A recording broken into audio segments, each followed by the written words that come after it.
also going to invest in our infrastructure, our bridges, our tunnels, our roads. Mr. Boehner, Mr. McConnell, help us rebuild this bridge.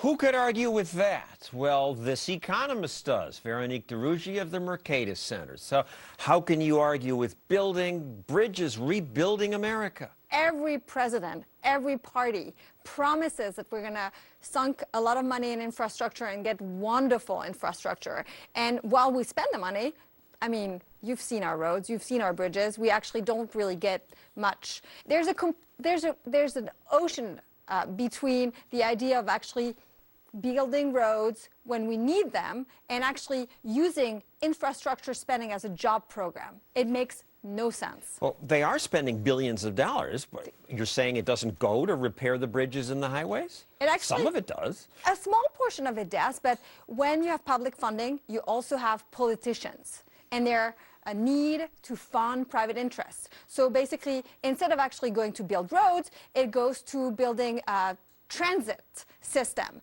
with, you know, promises that there will be such a high demand that it's going to be a miracle, that it's going to decongest all our roads. And it never happens. We have a picture of a coyote riding on an empty, supposed mass transit vehicle in Portland, Oregon. The way these projects are picked, it's really the survival of the unfittest. The projects that are picked by politicians are the ones that look good on paper. They're the ones that actually show that costs are going to be really, really low and that the demand is going to be incredibly high. And this is never what ends up happening.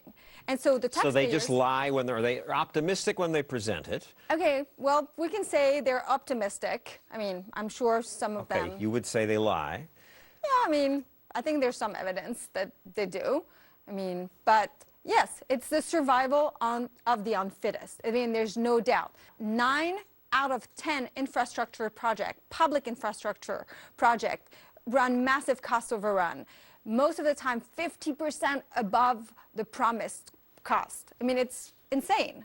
And it turns out much of the money goes to does not go to roads, goes to mass transit, but also to earmarks, bike paths. Yeah, museums and bike paths and turtle tunnels and things that just have nothing to do. That counts as infrastructure spend. Of course it does. So do green jobs.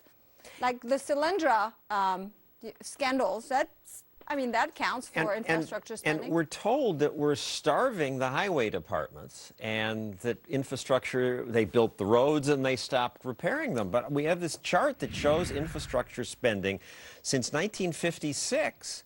And as you can see here, it has just gone, this is adjusted for inflation, up every year. It has dropped since the year 2000. Yeah, but I mean, it's still unbelievably high. And I mean, the problem is that they're a perfectly good alternative to actually have the federal government take care of building roads, and that's letting the private sector How would the private sector do it? Here in this country, we have Indiana, Governor Mitch Daniels, right? Sold the toll road, yes, or leased the toll road. It's still property of the states, but it leased the toll road for almost $4 billion. The company that bought the toll road actually committed to also spend $4 billion in maintenance. In actual maintenance. So the reason why it's better... And they do it efficiently. And they actually do it efficiently. And by the way, there were tolls before, and there are tolls now, and the roads are in much better condition. They're way safer. Actually, some of the maintenance money has been used to hire cops, 25 cops, I was told, and I mean, and it just works better. The other thing is, like, other countries have done it. Even the Your French, home country of France. Even the French have done it. We have this A14, which actually connects Paris to the main roads that goes to Normandy. Yes, and it's pretty expensive. But the beauty of it is that not everyone has to take that private roads. All you need is to have a few people, and that actually does wonders to lift congestion coming out of the city. So you don't have to have tolls everywhere. You just need to allow some of it. Takes the pressure off. Yeah. The other thing is, like, the private sector can actually raise capital, and they do it based on actual demand. When the political process is completely plagued with actually serving, you know, interest groups. So when private investors give to these private toll road builders, they know that these people are probably going to run it better than government will, and so they're willing to risk their own money to give it to them. Yes, and they better actually, make a good investment, because otherwise they're going to lose their money. The government just has like the worst type of incentive to actually serve the public well. It's not their money, and if they lose it, the cost is not for them.